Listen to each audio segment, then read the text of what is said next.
In the heart of Southeast Asia, nestled between northern China and southern Thailand, Burma has remained one of the most totalitarian dictatorships in the world for 50 years. 3 years ago, the ruling military junta finally stepped down from power. Aung San Suu Kyi, Nobel Prize winner and the regime's main opponent, was subsequently released from prison. Since then, an entire people has dreamed of freedom, and the country has opened its doors to tourists. But under a veneer of democracy still in its infancy, the military remains in charge, sharing the profits with the ruby lords of the planet's most beautiful deposits of gems. I'm trying a bit Myanmarese, I'm trying. In the jungle, a rebel army is fighting single-handedly to eradicate the second largest opium production zone in the world.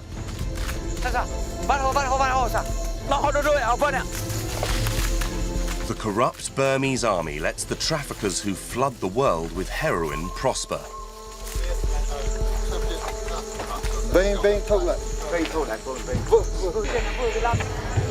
Burma still is not governed by the rule of law.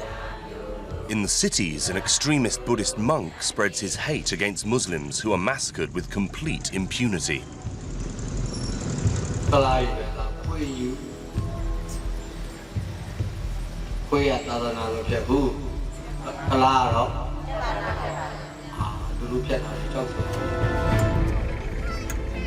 Although Burma is no longer excluded from the international community, this clandestine journey will reveal the troubles that still torment the land of the 1,000 Buddhist temples.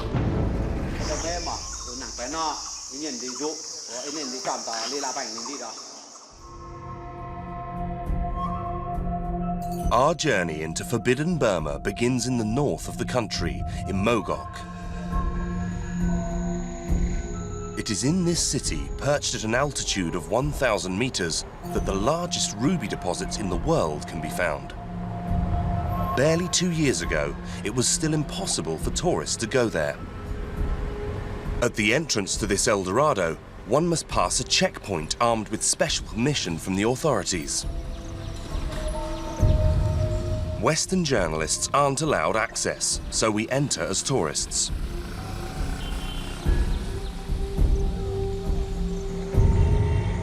Mogok is a city that wears its nickname of Ruby Valley well. A geological miracle spanning over 40 million years took place in the depths of the mountains, transforming its subsoil into a treasure chest. For centuries, man has been tirelessly mining this precious stone.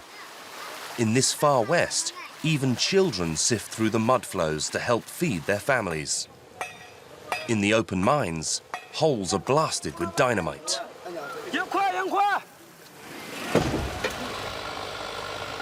Others become miners on behalf of rich businessmen. Just a handful of people share the spoils of the region's riches. In this ruby quest, the big owners have made discretion a religion. For the first time, one of them has agreed to be filmed by foreign cameras. At 39 years old, Su is already a multi-millionaire.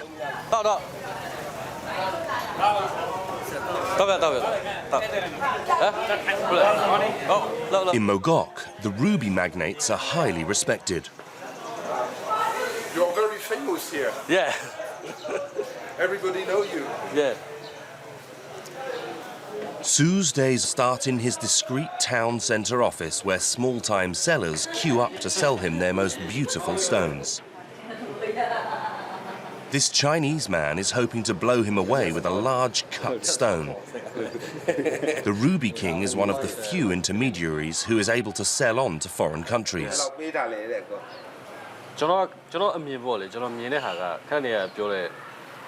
I 25,000 ကျွန်တော်မြင်တယ်လို့ပြောတာ 25,000 ဒီက offer က 30,000 one crack after one crack ခုဒီကကျဒီအမြုပ်တွေလေဒီကောင် stay အများကြီးဒီမှာအမုံတွေလေးတွေမှာလေဟုတ်တယ်ဗျအဲ့ဒါကြောင့်မို့သူက မတန်တော့လေဈေးရော်တော့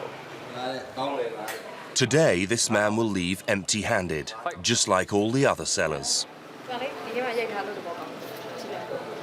Did you? Why? သူကအကြိုက်မတွေ့လို့တော့ကြောက်တဲ့မိန်းကလေးအတူတူပဲ feeling လာမှလုပ်လို့ရ feeling လာမှလုပ်လို့ feeling မလိုက်ဘာမှလုပ်လို့မရဘူးတကယ် ဟုတ်မလား In reality, Sue doesn't need to act as an intermediary to grow richer. He owns 2 mines outside of the city. Since his youth, he has been exploring the subsoils of Mogok, given his parents used to drill holes in the region. 14နှစ်မှာ1988ကကျွန်တော်တို့ဟိုဟာတွေပေါ့ကျောင်းလေးပိတ်သွားတဲ့အချိန်မှာကျောင်းလေးပိတ်သွားတော့ကျတော့မထူးဆိုအဲ့မှာတွင်းအဖေမေလောက်တဲ့ဒီ generation မိုင်းကိုကျွန်တော်ဝင်ပြီးတော့အဲ့ကလေးစပြီးတော့တွင်းထဲကိုလိုက်ဆင်တာပေါ့အရင်ကတည်းကစိတ်ဝင်စားတာပါတွင်းမလောက်ခင်တည်းကအဖေတွင်းတွေကိုရှောက်ကြည့်တယ်လိုက်တယ်အဖေမေနောက်လိုက်တယ်ရောင်းဝယ်တယ်တွားရင်လည်းလိုက်တယ်ပေါ့ In the 1990s, the military junta decided to privatize the mines. The best ruby deposits were bought up by a handful of businessmen who knew how to ingratiate themselves with those in power. Suu is part of this privileged class. Check every day?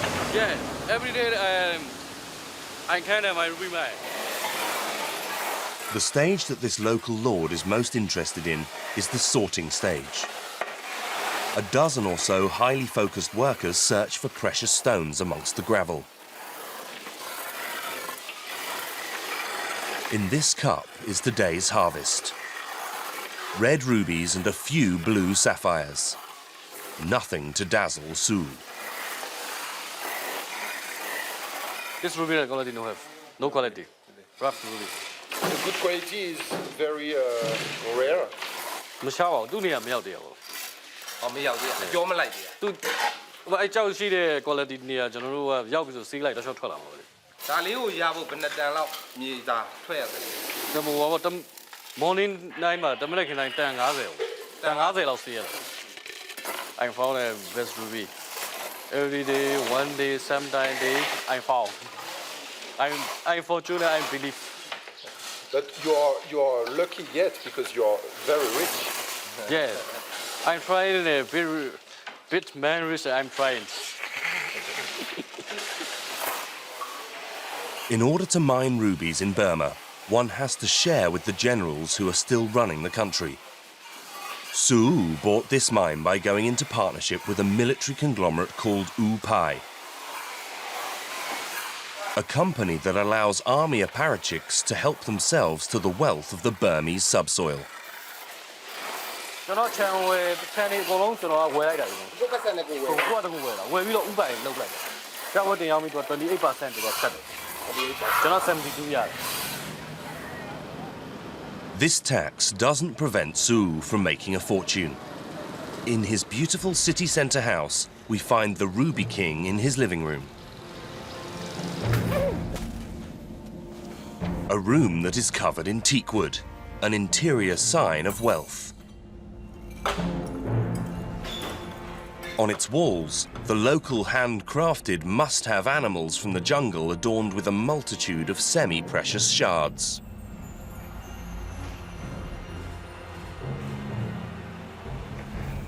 Please take a seat. This is a new home here. This is a new home. Yes, new home. My study one home in the town. And you have many home. Yeah. Yes, when I have 1, 2, 3, 4, 5, 6. So, house 6 house. I have a 6 house in Mogok. Mogok. And Monthly and my parents have 1, 2, 3. 3 house in 3 years. and 1 Rangoon. Rangoon I buy Siasan Road and I buy a 5 piece. 5 houses. 5 house, 5 house connection, 5 house. In Mogok, rubies don't get deposited into a bank. Suu keeps his loot on the first floor. 2 trays full of rubies, which account for this week's production. The most beautiful stones are stored in oil to better protect them. How much for the whole plate? The whole place then $1 lakh. $1 lakh. How many do you think it will be sell in Paris? After they have been cut and polished, these stones will then be resold for 20 to 30 times more money in Europe. This small tray would be worth approximately 2 million euros in Paris. The price of 1 ruby alone can go through the roof if it possesses an exceptional purity, as was the case with this jewel that he sold for a small fortune.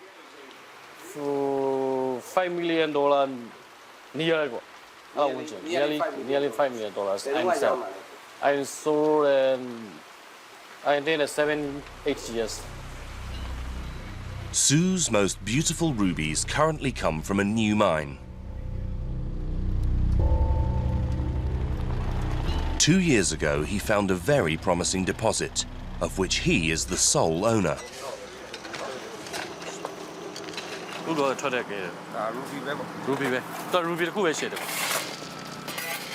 The rubies are embedded in marble that has to be searched for deep underground. Suu leaves us in the hands of the site's manager. The mine's entrance is located further down, underneath these sheets of corrugated iron.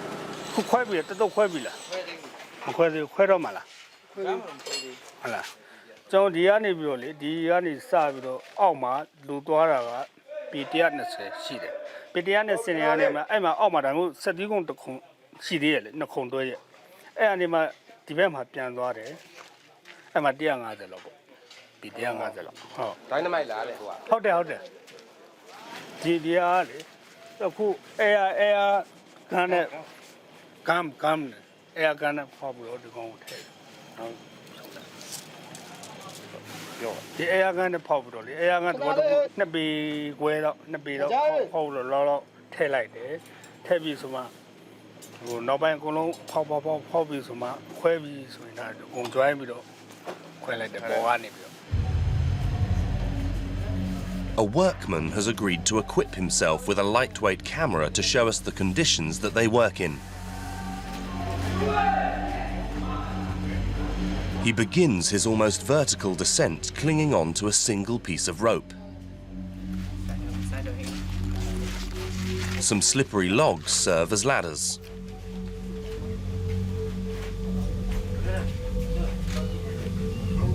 But halfway down, the rope is too short.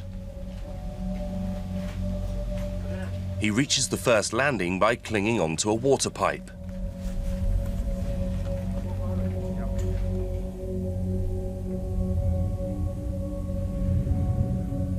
A second gallery allows him to access deep down within this vein that was dug in just under 4 months.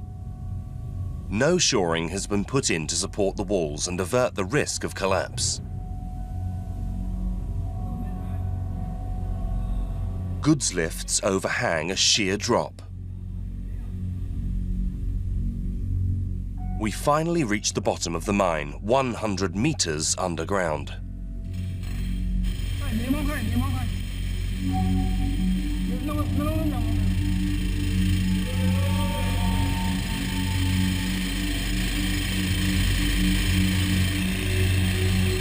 Water is the main hazard to this structure. When it seeps into the mine, it weakens it, increasing the risk of it collapsing on top of the workers. Water is pumped out continuously, but when the monsoon is at its heaviest, work must stop during several months. Amongst the deafening noise of the pneumatic drills, the workers bore holes into the marble. They guide the drill bit with their hands or the soles of their flip-flops to make sure that it doesn't slip. Another worker packs in the dynamite for the next explosion. With no protection at all, these miners smash open the rocks 12 hours per day, their lungs filling up with marble dust. The rocks are loaded by hand before being brought up to the surface using this zip wire.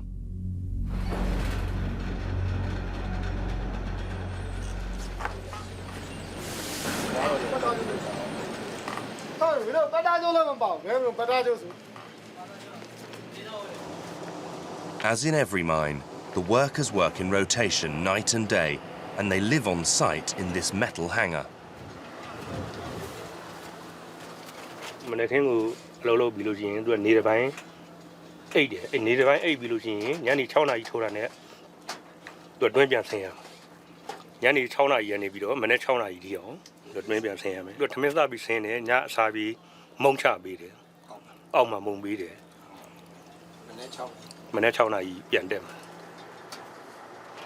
Hard labour is compensated with good wages. The mine's 150 workers earn around 3 times the average salary in Burma.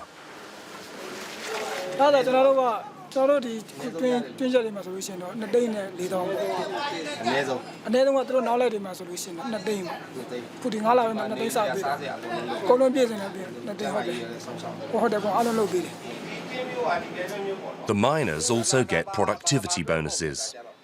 In the past 2 years, several workers have been injured, but not a single one of them has died in this new mine.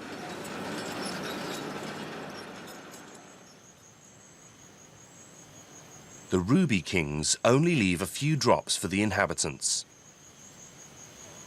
The valley's population live in the hope of one day finding the rare pearl that will in turn make them their fortune. A vain hope when you don't have the right yourself to dig a hole in the ground. The locals have to make do with the rubies left by the most generous developers.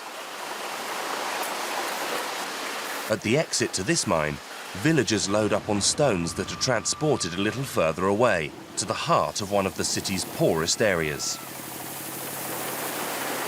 This vast field of stones invades their neighbourhood more and more each day. Hundreds of families break up the rubble piece by piece to unearth tiny rubies that have passed through the mesh of the net.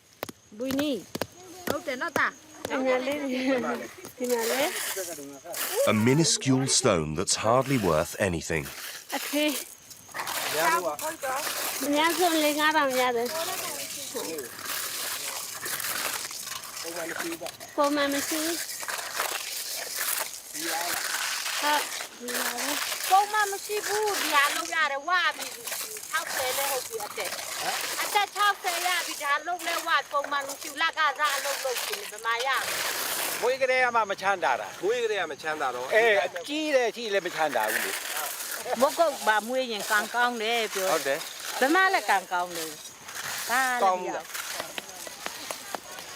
This saying is now well known beyond the Burmese borders.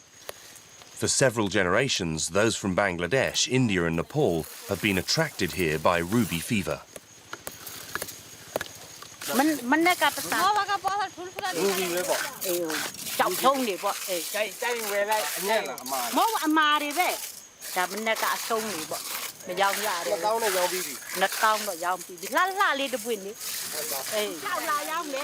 They work in groups in this marble rubbish dump. Each lorry load has its team, and they share the spoils of each ruby.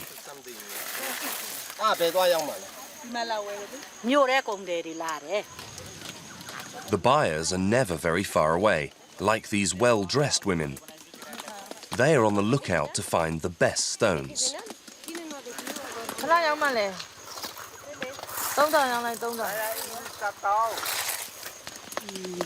They will in turn try to sell these stones on that same day at the town's ruby market.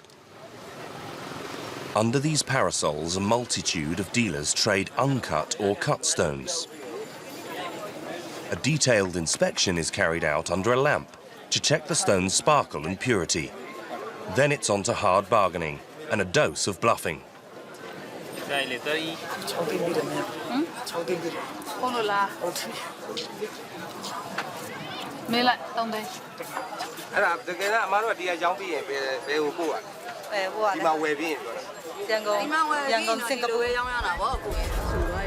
These brokers have to pay a tax of 20%, so the most beautiful rubies are not traded here. The majority of them will be directly smuggled abroad to be sold.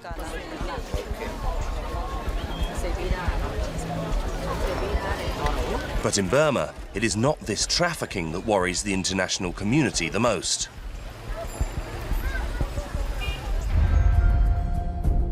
"300 kilometers north of Mogok, we are going to pass into territory that all foreigners are forbidden to enter. Burma's Golden Triangle, the second largest opium production zone in the world behind Afghanistan. In this jungle, on the edge of the border with China, we are going to meet rebel soldiers who fight against the Burmese army. On the main road that leads to China, we will meet with a smuggler who is going to sneak us into this region that has been sealed up by the militia. No television team has ever filmed this covert war before. Our secret rendezvous must take place in the middle of the night, on the side of this road. It's okay? Yes, yes. A parked 4x4 with all of its lights switched off is waiting for us. It speeds over to us and our smugglers hurry us up to change vehicles. Go quickly, we are taking. Vas-y, vite, Oh.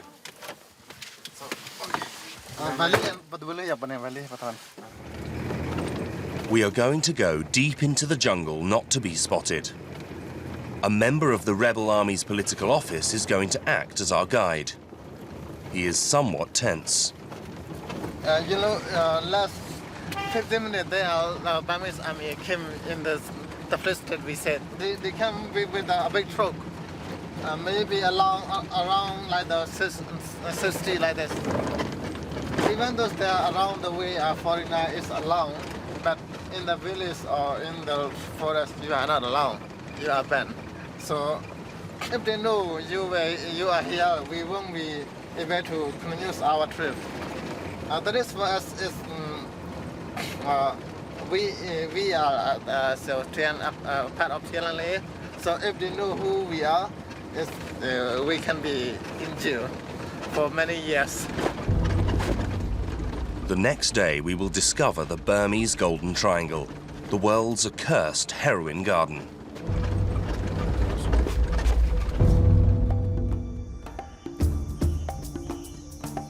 In this international no man's land, it is not the state that fights against the growth of poppy fields, but instead a clandestine army of several thousand men, all from the local ethnic group, the Palong. Hidden in the mountains, in one of their base camps, 200 Palong rebels are today assembled to listen to their second-in-command as he makes his inspection round.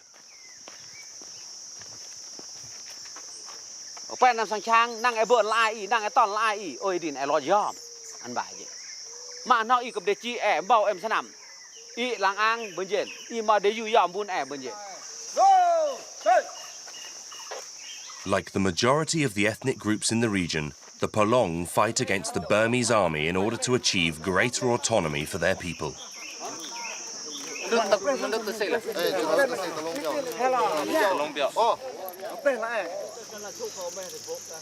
This morning, the rebels have received new arms supplied by neighbouring ethnic groups and often imported from China.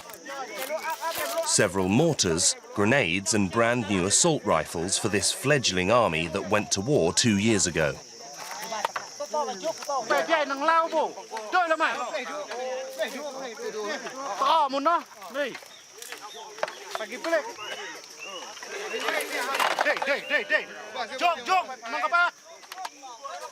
The majority of these men had never held a rifle in their life before they signed up. Adolescents, farmers and even former drug addicts are amongst these rookie soldiers. Because the Palong rebels' main enemy is an insidious evil that gnaws away at the population little by little.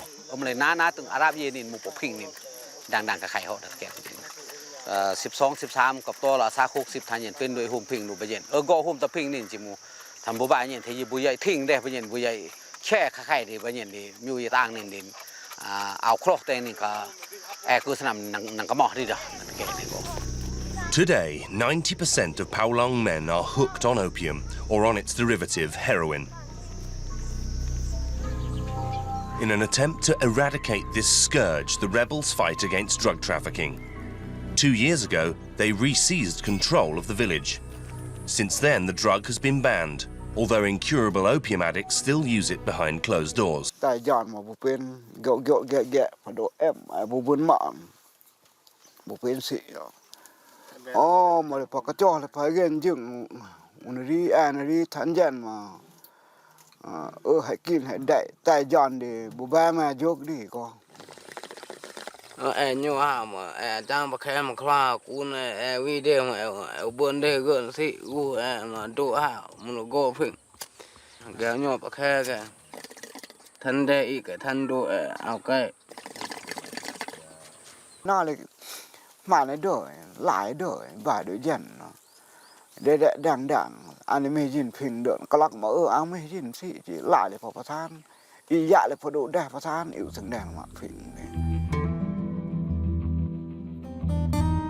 To save their declining population, the rebels have decided to tackle the problem at its roots. Every year in March, when the poppies are flowering, they burst into the fields to destroy the harvests. These are very dangerous operations, as they are threatened by an enemy that is just nearby. 2 hills away on this crest is a private militia of 500 mercenaries. These are the only images of their entrenched camp, shot illegally by an American humanitarian association. Officially, the Burmese government has put this militia in charge of ensuring the security of the villages in this remote jungle. But in reality, the militiamen protect the poppy farms. A permanent enemy that distresses the leader of this colony of field reapers.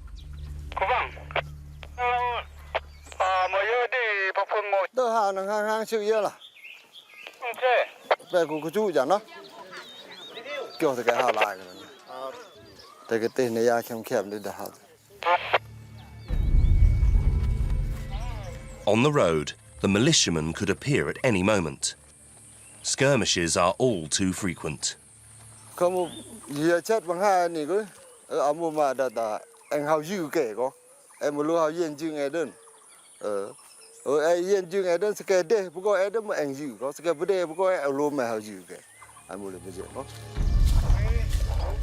This time, the rebels won't need to fight.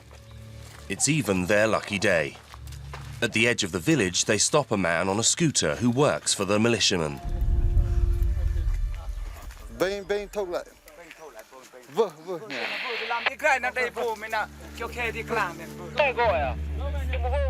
Inside his bag, balls of opium weighing over 3 kilos. The pulp isn't white but brown, as it oxidizes upon contact with air.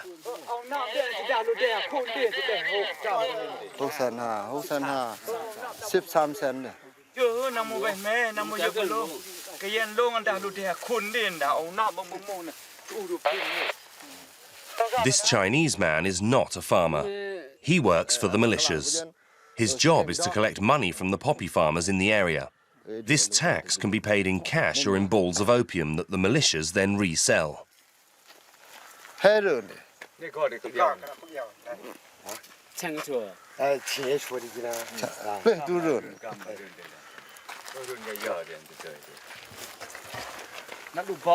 He has already collected around 700 euros.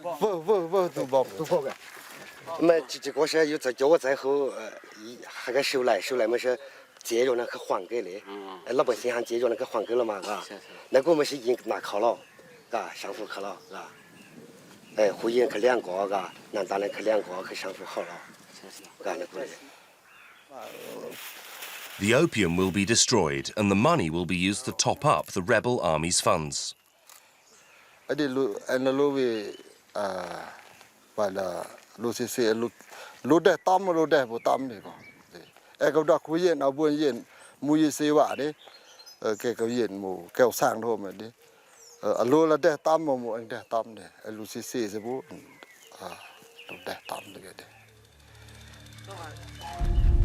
The rebel colony carries on with its expedition in the direction of the poppy field.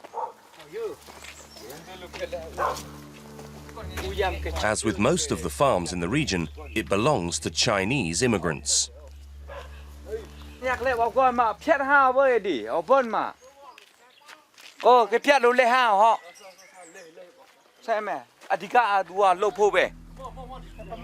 Mongo, a highly motivated lieutenant, runs the operations with an iron hand.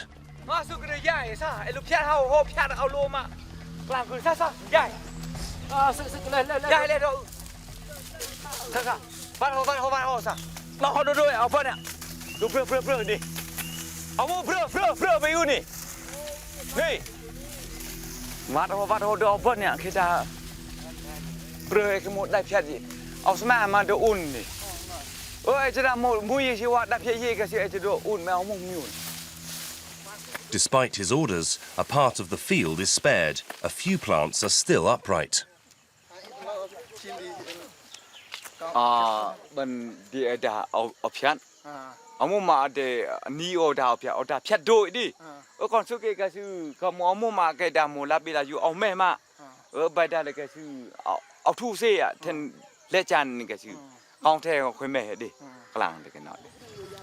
In reality, the rebels leave the farmers a few plants to be able to survive. Poppies are only harvested once per year, as one of the farm's workers demonstrates to us.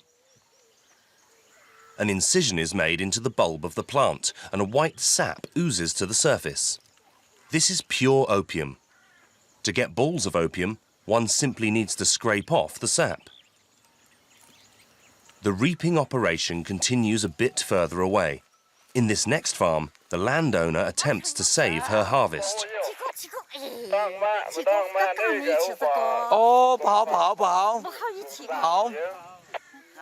She hopes to gain clemency by offering cigarettes and bottles of beer. Her desperate attempt is useless.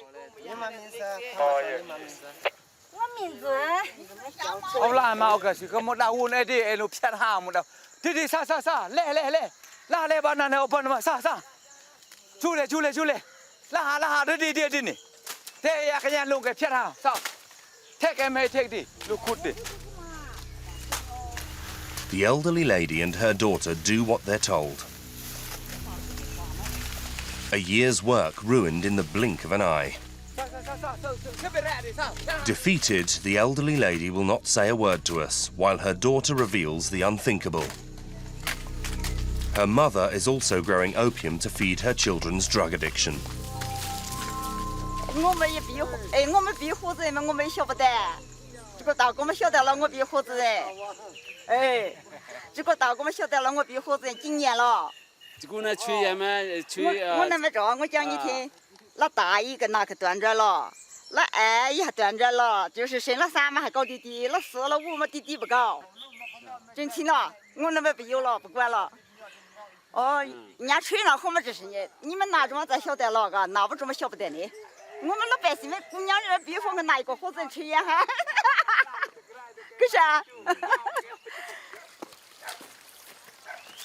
These poor farmers are under the control of the militia, who strip them of their assets.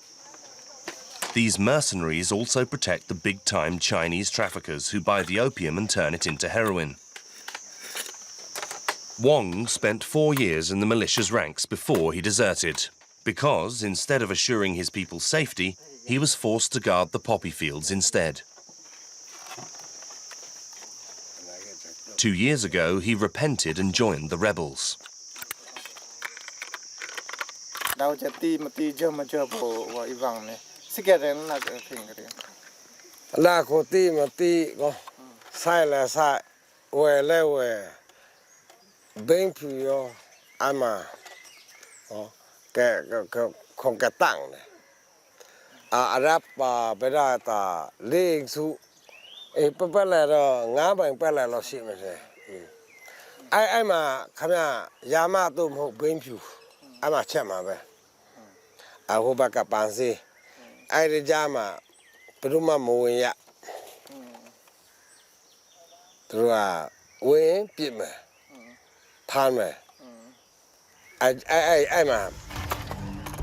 So why does the government let the militias traffic drugs with complete impunity? Officially, the state is fighting against drug trafficking and lets this be known. Tons of opium, heroin or methamphetamines are incinerated on a regular basis in front of foreign cameras. It's a nice image, but a misleading one, because in reality, the Burmese army is an accomplice in drug trafficking.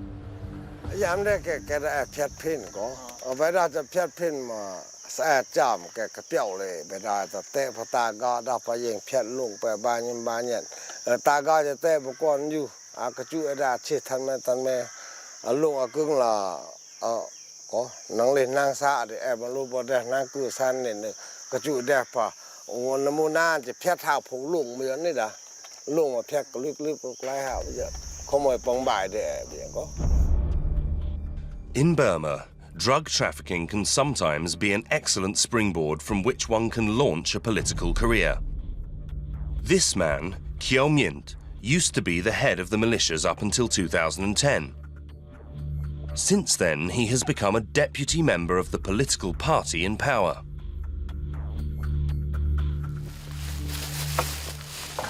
The Palong rebels are on their own in the fight against the Golden Triangle's all-powerful traffickers. That evening, one of their officers is preparing to destroy the 3 kilos of opium that were confiscated from the Chinese militiamen.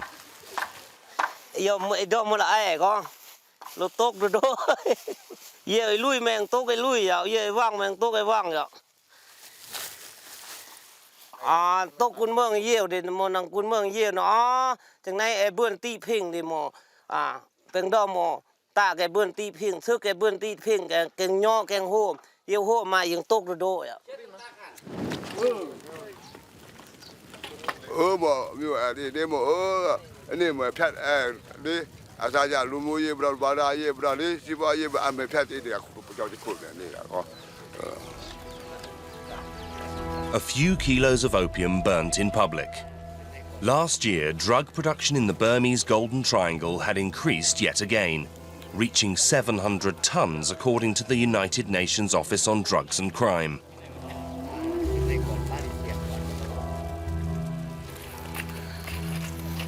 And today, fingers are pointed at Burma for even more reprehensible crimes. There are an increasing number of massacres in the country. On the 20th of March 2013, 800 kilometers away, a city in the center of the country was on fire. In Militia, a banal dispute between a Muslim shopkeeper and a Buddhist customer quickly spiraled into a riot. Scores of people took part in a witch hunt against Muslims, and men and women and children were beaten to death. Monks took part in the lynching.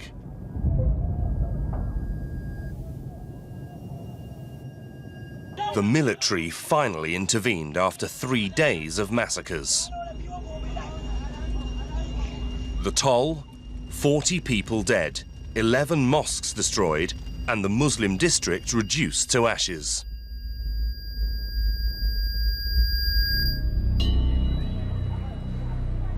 One Buddhist monk is accused of being partly responsible for this killing frenzy.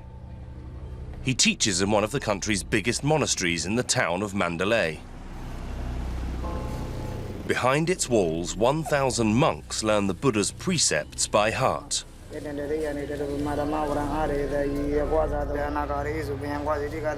They gather together twice per day to pray. In July 2013, one of their preachers, nicknamed the Burmese Hitler, was exposed to the world. Time magazine revealed the face of Buddhist terror on its front cover.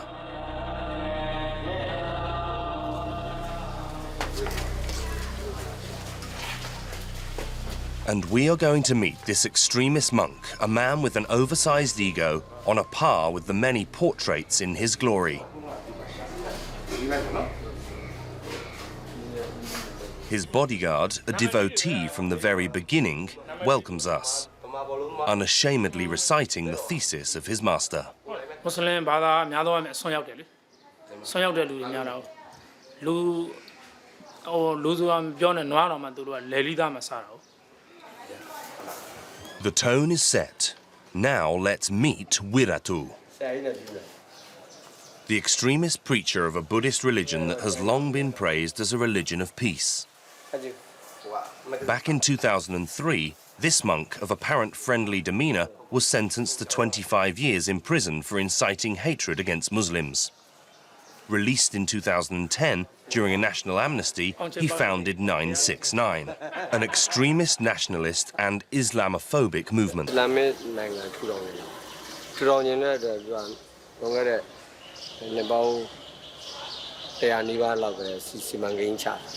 However, Muslims only represent 4% of the population.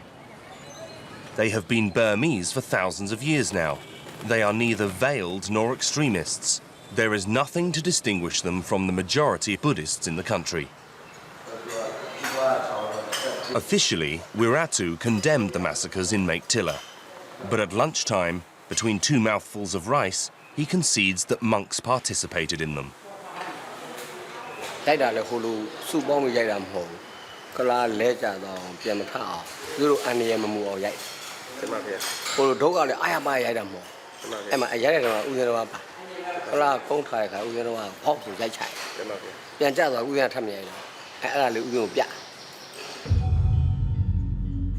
Four years after his release from prison, Wira Thu continues blowing on the embers of hatred. But when his people go on the rampage, it is never his fault. Today, the Muslim district of Militia is still in ruins, deserted by its inhabitants. Entrenched behind the fences of a camp on the edge of town, 12,000 refugees shelter under the watchful eye of the police. The subject is taboo for the authorities, so we film these images discreetly. In order to be able to meet Muslim people away from prying eyes, we have a meeting in this monastery that this pacifist monk transformed into a refuge during the killings. He took in 800 Muslims, but also 300 Buddhists, taking care to keep them well separated from each other.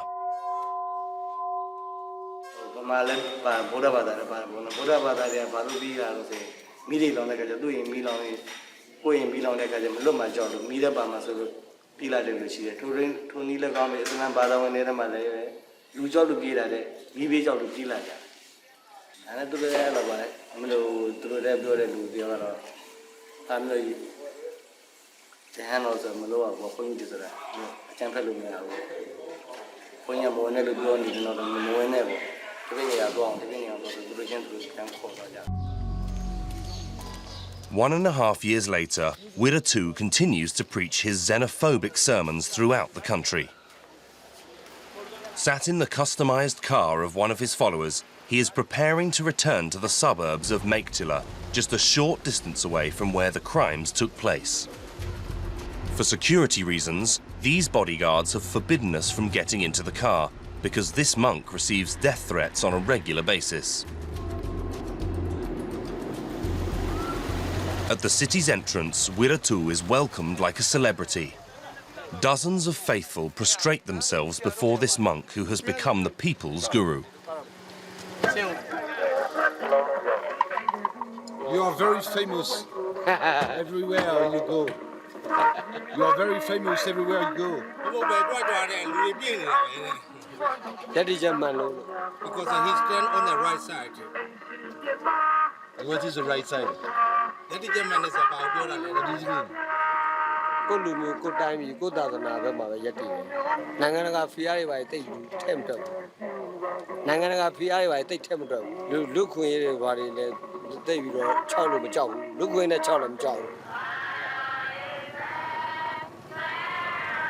In spectacular style, without a hint of shame, he crosses through the rubble of the Muslim district that was destroyed by his followers.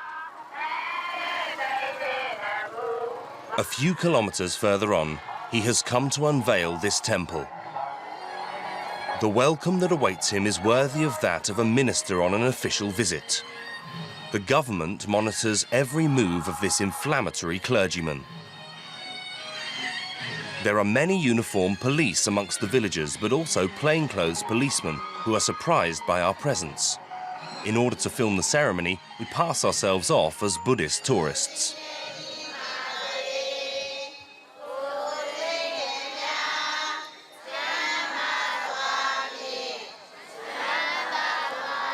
Wira Thu takes up the position of Messiah and stages all of his public appearances. Sat on his flower-covered throne, he begins his speech, which will quickly go off track.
Wira Thu is behind a proposed law to forbid Buddhist women from marrying Muslim men.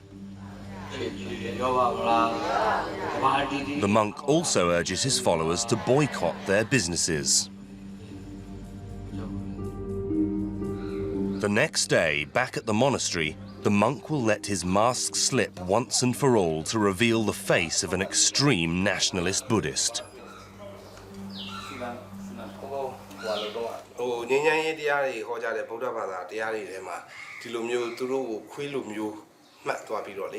Message သူတို့ဘက်ကိုမကောင်းများဖြစ်မသွားဘူးလားဗျာဟောကိုကခံရတာနဲ့ဆိုင်လို့ကိုပြောတာနည်းပါတယ်ကိုပြောတာနည်းခံရတာတဲ့ဆိုင်ကိုယ်တိုင်အနိုင်ကျင့်ခံရတဲ့ဆိုင်ကိုကပြန်ပြောပြတာနည်းတော့နည်းပြီနော်ဗျာမျိုးဆောင်ဥပဒေနဲ့ပတ်သက်ပြီးဖုံဖုံပါဝင်ပတ်သက်မှုရှိပါသလားတဲ့ဗျာဥဆောင်ဆရာတော့ဟိုမျိုးဆောင်ဥပဒေပေါ်ထွက်ဖို့ပေါ့နော်ထိတ်ဆုံးကမင်္ဂလေးတွေကလာတွေကပြစ်မှတ်ထားသိမ့်ပိုက်ပြီးတော့သူတို့ဘာသာတွေကိုအနိုင်ကျင့်သွင်းနိုင်မခံမရနိုင်ဖြစ်တဲ့အခါကျတော့ဟိုပြည်သူတွေပေါက်ကွဲပြီးအဒီကရုံးတွေဖြစ်နိုင်တော့အဲ့တော့ဒီဥပဒေသာရှိမယ်ဆိုရင်ပြည်သူလူထုရဲ့အထွေထွေမကျေနပ်ချက်ကြီးမပေါ်နိုင်တော့ဘူးဒါဆိုရင်ပေါက်ကွဲမှုဆိုတာမဖြစ်နိုင်ဘူး 6 weeks after this interview, Mandalay, the country's second city, witnessed its first confrontations. 2 Muslims were killed. Little by little, Burma is being contaminated by Islamophobic hatred. Riddled with corruption and shaken by ethnic wars, the country of the ex-military junta has a long way to go before it can become a true democracy.